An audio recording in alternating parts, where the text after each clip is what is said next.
appointed me as the presiding officer of this committee hearing on Committee on Appropriations and Budget is now called to order. Item number 1, proposed resolution number 2026-284, Barangay Realignment Budget of Barangay San Isidro, 15,000 and Barangay Fabrica. Good morning po, 15,000. Yadi na pabrika. SK ito. Oh, anduan na SK Yadi na. Ang Yeah, sa barangay niya. anyway, councilman si Tere dito sa Fabrica, di ba? So, pwede ta naman ini-preside. Nasuhi, wala? Yadi na suwi, si SK. Ay, nasuhi. So, barangay mo na tabi kita. So, San Isidro tabi, sir. Realignment po niyo. Mr. Chair. Yeah, yes. Councilor Hao tabi, go ahead. Since di man nila ginamit sa barangay night, so realign for internet connection, pang bayad siguro ini. So, I move for the approval, Mr. Chair. Sure. Okay. Before the approval, diri po kamo nag-attend sa ano sa to ha? San Mayo. Pinospon ko ga. Okay. Mga po. Okay lang po. Sige, tabi. So, from the motion of Councilor Chito Hao, seconded by Councilor Attorney Dandin, the Barangay Realignment Budget of Barangay San Isidro is hereby approved under the committee level and also included in our second reading. So, since siya di man si SK Tere, part man siya sa Barangay Council, ikaw na lang ha, Tere ha, sa Fabrika, Barangay po. So, General Fund, 2026, miscellaneous and other services na 15,000. Ni-realign po nila pakato sa internet connection man po, 15,000 man.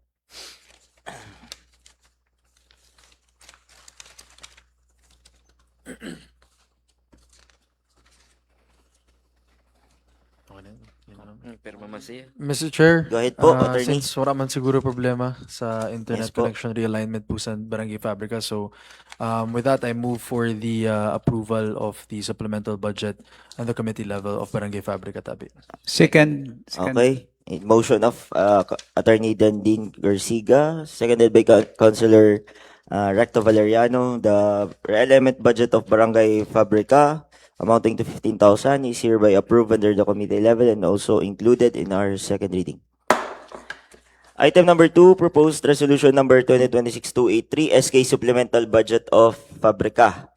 Good morning, SK Tere. 159,731 pesos and 92 centavos. Ang savings mo ni last year.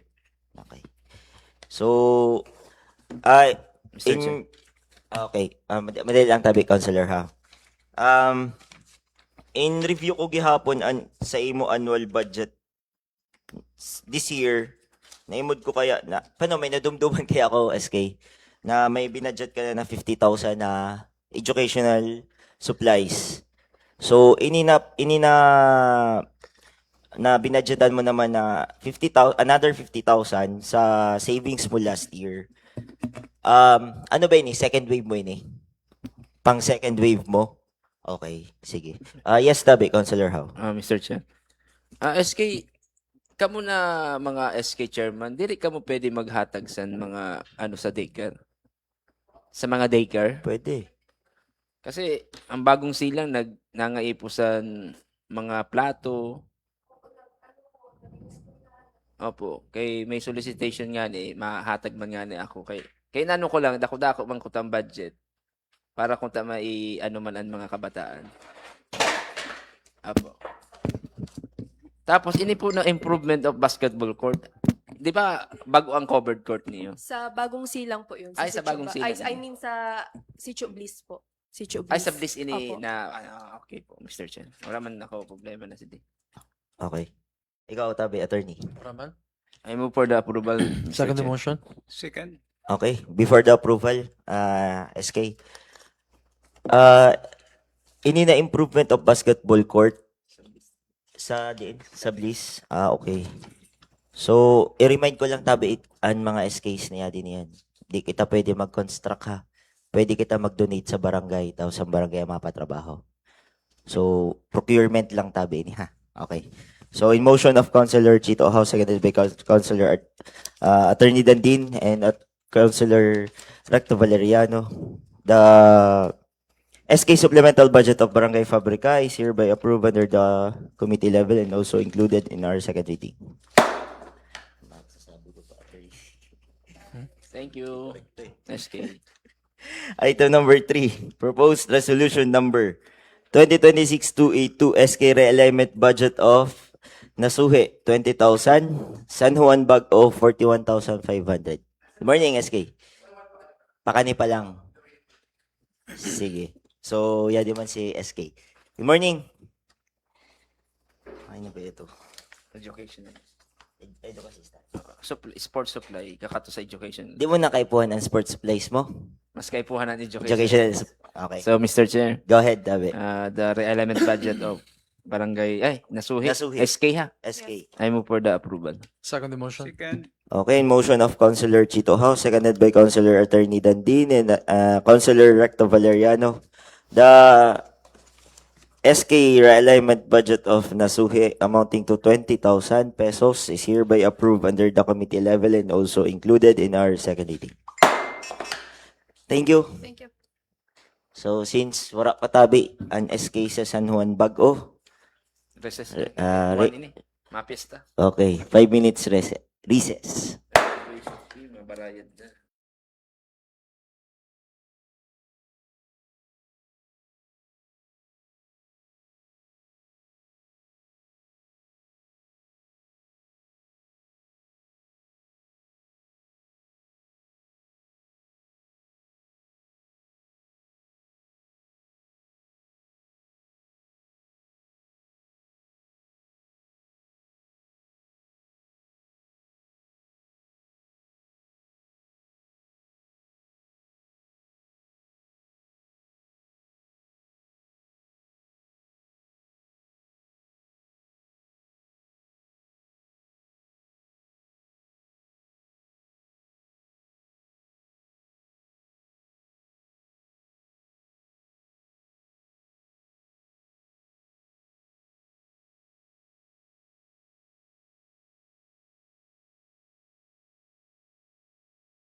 SK Chairman from San Juan Bago. This committee hearing is now resumed. Good morning, SK Tabe. Realignment budget po na 41,500. So, ini po na mga hinalian mo po sa nina budget na i-realign mo pa kani sa graduation fee assistance, sports tournament, and linggo ng kabataan. Kasi daghan din po ini. May tuda ka pa tabi sa ni or intiro mo ini in realign? May tuda pa po. Okay. So, ma-implement mo pa man ini na mga programa mo. Okay. Mr. Chair. Go ahead po. Ini na graduation fee assistance mo. Pero ini. Allowed ba ka mo sa Oo, mayon sila. graduation fee? Apo. Na-liquidate ni ini sa COA? Yes po. Actually, ano lang po, naghapot kami sun sa COA kasi last year na-implement na po namin siya. So, kailangan lang po siya ng resolution. 11,000. Opo, 11,000 kasi suppose, mayroon na po kami sa nauna po na budget dito. Ay, annual Tapos, budget niyo? Opo, Sa kumulang annual po budget siya. niyo? Opo, sa annual. So, Kailan dinagdag na mo. estudyante ang naka-avail? Ang maka-avail po sa D is nasa 23. Maka-avail. So, Yung 23 pero tapos po. ng graduation ha? Opo, So, sure babayadan po na lang siya. niya. Hatagan Opo, na lang. opo, parang ganun. 20 students? 23 po. Ah, 20. Anong high school grad or college grad? College graduate. Intiro college grad. Apo. Maka-receive sa ni na Graduation fee. 2,000 na. Apo. Okay. 1,500 Ah, po. 1,000 pa. Okay, Mr. Chair. Yes po, go ahead po. The realignment budget of SK San Juan Bago. I move for the approval. Second the motion. Okay, in motion of Councilor Chito Hao, seconded by Councilor Attorney Dandin. The SK realignment budget of Barangay San Juan Bago amounting to 41,500 pesos is hereby approved under the committee level and also included in our second reading. Thank you, SK. Thank you so much po. So this first set of committee hearing from the Committee on Appropriations and Budget is now adjourned. The second set of committee hearing from the Committee on Appropriations and Budget is now called to order. Since siya din natabi si Ma'am Mavernin Garland. Kanina tabi sa unahan. Okay. Ikaw ang representative from the RHU. Moini na. Malis na pare. Malis na. Item number 2, proposed resolution number 2026-280, resolution authorizing the municipal mayor Honorable Mayor Igor Dola to sign for and on behalf of the municipality of Bulan a contract of agreement with ARP Printing Services for the procurement of 10 units office tables used at Rural Health Unit 1 amounting 170,000 pesos through small value procurement under Republic Act number 12009 chargeable to the trust fund. May trust fund talaga kamo sa nina ano? Apo. Kasi permi ko na yung nababasa eh. May permi talaga yung bubutang. Dakon, ano na, dakon. Oo. And ano ko lang kasi ito baga na last na deliberation nato sa Monday na sa MDR, tama. So may trust fund baga sila na biyutang pero direct man siya naka-trust fund talaga dito sa pam-procure nila, di ba po? So halik ito sa 70% baga, di ba? Mr. Chair. Go ahead po. Nanda ini Councilor. na klase na table na babakalon ninyo kay bagang mahalon. Sir, ay. Ito po sa tiyo. Office table. Office table po. Office table. Nakaya ano? Nag-offer talaga si Rason sa printing service sa class. Opo. Mayroon po talaga. Ano Actually, naimod po. sa tirog sa Naimod po namin ni sa ibang opisina. Magayon po kasi talaga. Kami mga butangan. Yes po.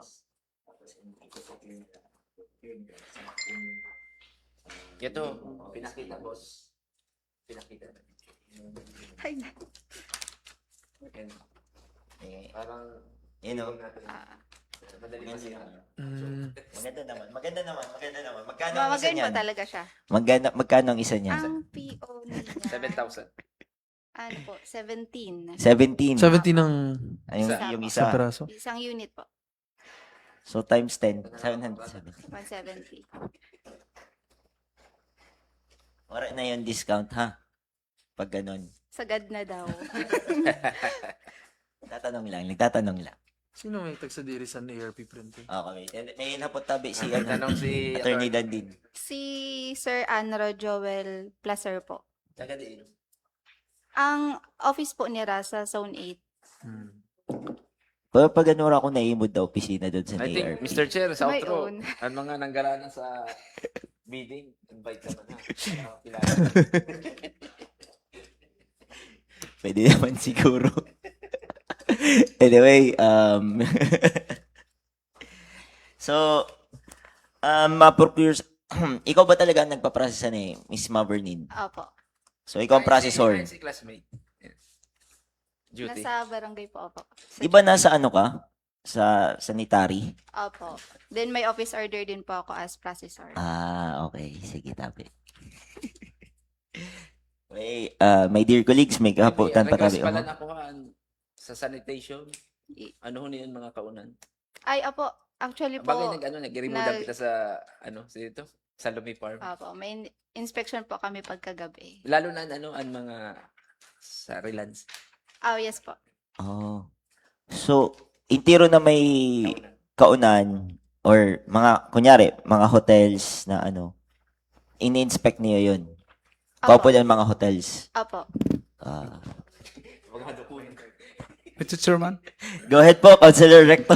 resolution authorizing the municipal mayor, Honorable Romeo Igordola, to sign on behalf of Municipality of Bulan a contract of agreement with ERP Printing Services for the procurement of 10 units office tables used of rural health unit amounting 170,000 pesos only through small value procurement under Public Act number 12009, charitable to the trust fund. Mr. Chair, I move for the approval. Any second from the body? Second. Okay, in motion of Councilor Recto Valeriano, seconded by Councilor Chito How. The proposed resolution number 2026-280 is hereby approved under the committee level and also included in our second reading. Thank you, Ms. Mavernin Tabe Thank you Garland. Next tabi, item number 1, yan din na po si Sir JD. Good morning po, sir.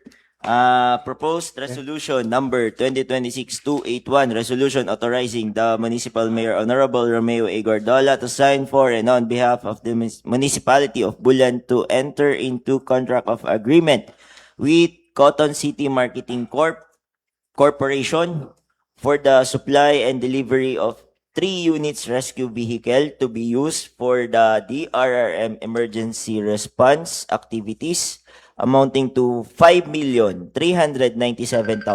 pesos. Good morning, Sir JD. Morning po, Mr. Chair. Apo. Itong mga dumadaan tong bidding.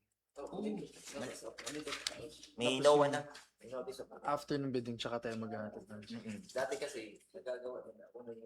Una yung... Oo. Mr. Chair. Go ahead, tabi, Councilor. Dito ka na po, sir. Nauna na yung unit, dito na. Nabayaran na lang. Nahuhuli yung experience. Di ba nangyayari pa rin? I mean,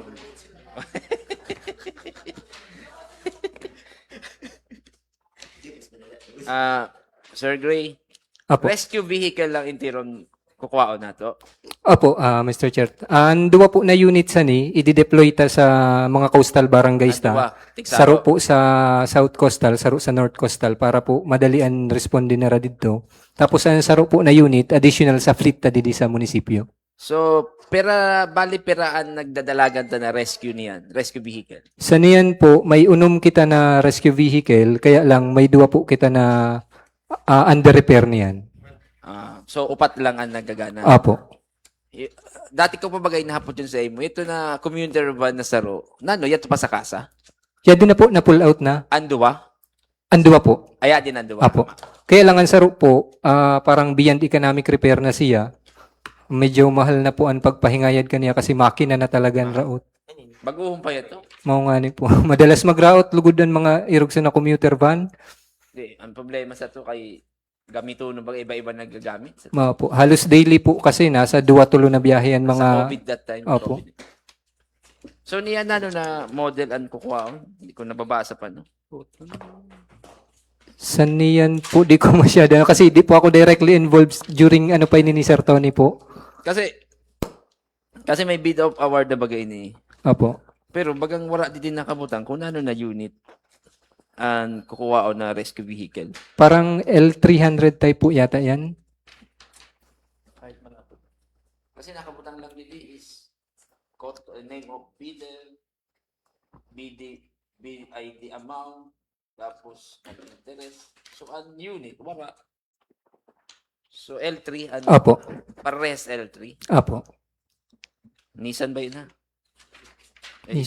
Nissan ba? Oh, Mitsubishi. Mitsubishi. Mr. Chairman, Go ahead po, Councilor Recto. Sir Gray, sa South, saro sa North ini. Opo, konsen. Ang saro di inubutang. Didi. Additional po sa fleet Hindi na. didi sa munisipyo. Sir Gray, apot ko lang. Sino ang ma-maintainer sa rescue vehicle ta sa North and South? Barangays na po. Ano po kita, ma-execute kita sa MOA na naka-reflect na dito sa repair and maintenance, pati po sa fuel consumption, and fuel na kaipuan. Pati ang driver. Apo, mga barangays na po ano. So, ano yun? Iba-iba naman sa namakapot. Dire. Dapat po, may saro lang na barangay na dito lang. Oh. Tapos, pag ma-utilize ang iba na barangay, ang kataraning, ma-restoryahan na lang po, sara. Paano po ang ano sa Nissan sa driver tabi sa rescue vehicle? Barangay naman na po ang ma-provide. Opo, barangay nga po ma-provide. So, ano siya, kumbaga on call lang siya during emergencies lang po, ano? Apo. Yan, ihatag ta na ini, kanila talaga. Or di man. Opo, i-deploy pa talaga sa kanara. Hatag na. Apo. Sira na ang sa maintenance, sira na. Apo. Aram na yun sa barangay ha. Di pa man. Opo, nasabi naman na po ini sa barangay kasi na budget na source ni isang 2024 pa po na ano na special trust fund ta. So siguro twice or thrice ta na po na nasabi ni sa mga barangay. Okay. So, Mr. Chair, siguro by ma-budgeting na bagaan Opo. barangay ha. So, ang maka-ano sun is Sagrada, Quezon, Marina. Apo. Hanggang Butag Lipata po. sa Day, Lipata Dako, hanggang Butag po. Hanggang Butag. So, dapat may sa budgeting nila is maabotang kita sa maintenance. Mao po. Madagdag po sir talaga sa Oo. budget Kasi sa parang- for next year. Kaya siranan magiging ano sun sa kanila na yun. Responsibilidad Apo. na nila. Kaya hatag ta na, di ba? Apo. Opo. Pero parang may plano pa na mahatag kita sa kada barangay. Parang plano po ni Mayor by next year yata natagsararo ang mga Sararo barangay. From the 20% development Dire, fund po ito. parang MDR yata. Development fund po yata. 20% development fund po.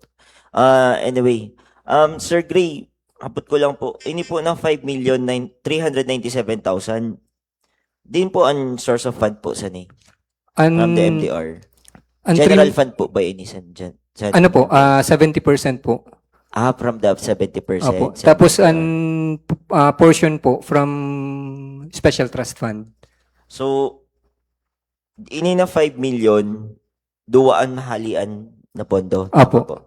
From Ang 3 million po from 70% mitigation fund niya na 2026. Okay. Tapos ang saro na unit, 1.5 or 2 million from special trust fund po.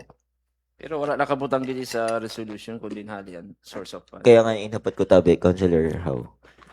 Pares na naman kita sa Anyway, sa second deliberation, ano na lang po. So, ano ba? Source of fund dun sa ano? Oh, dapat aram niya. Kung din halian Kasi source. sinabi naman ni Sir Derek. Ali sa 70%. Sabi sa, Apo. ano siya, duwa siya, ang 3 million, halik sa 70%, tama? Apo. Tapos, the rest, dito sa special trust fund, Apo. na ang intention is mag-procure sa ambulance. Apo. So, Mr. Chair, So, Yes po, Councilor Recto. ay resolution authorizing the kasi wala pag binasa mo. Municipal Mayor Honorable Romeo Igordola to sign for in behalf of the municipality of Bulan to enter into the contract of agreement with Cotton City Marketing Corporation for the supply and delivery of 3 units rescue vehicle to be used for the RRM emergency response activities amounting to 5,397,000 pesos only for the amending of the title. Opo, ipa-include lang tabi ang source of fund. Yes, Duwa na source of fund. For the include the source of fund to the MDR. Apo. Mr. Chair. Okay, any second from the body? Second motion. Second. Okay, in motion of Councilor Recto Valeriano, seconded by Councilor Chito How and Councilor Attorney Dandin Corsiga. The proposed resolution number 2026-281 is hereby approved under the committee level with the mentioned by Councilor Recto the amendments to the title tabi na included po sa title and source of fund tabi. Apo. Okay. It is approved under the committee level and also included in our second reading. Thank you po. Thank you po. So, there are no other matters or naman siguro. As, Sa din. so the second set of committee hearing Ay, from the Sir Committee on Gray. Appropriations and Budget is now adjourned.